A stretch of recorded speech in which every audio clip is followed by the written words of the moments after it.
So yan nga mga kagulay, isang magandang umaga. Ayan, so meron tayong pupuntahan dito, yung sa mga talungan ng aking mga pinsan. So papakita ko sa inyo kung gaano kadaming bunga ang kanilang mga tanim na Calixto F1. So andito lang yung area. Ayun yung area ko.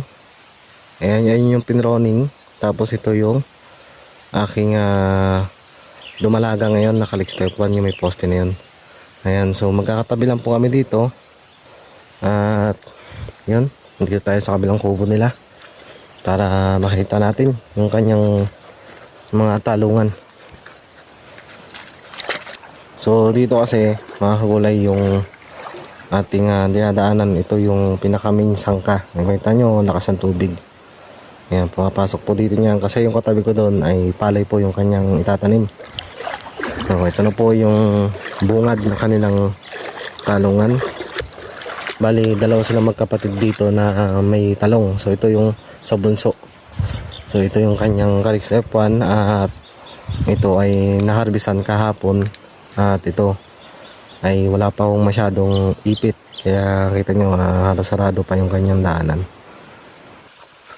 Ngayon, ito yung sa kapatid niya.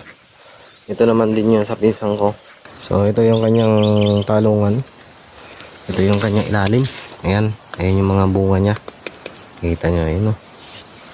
Ito yung mga pwede lang harbisin. Ayan. Dahil mapipitas to. Ayan. Ayan. Kita nyo, ganda ng talbos. Ayan.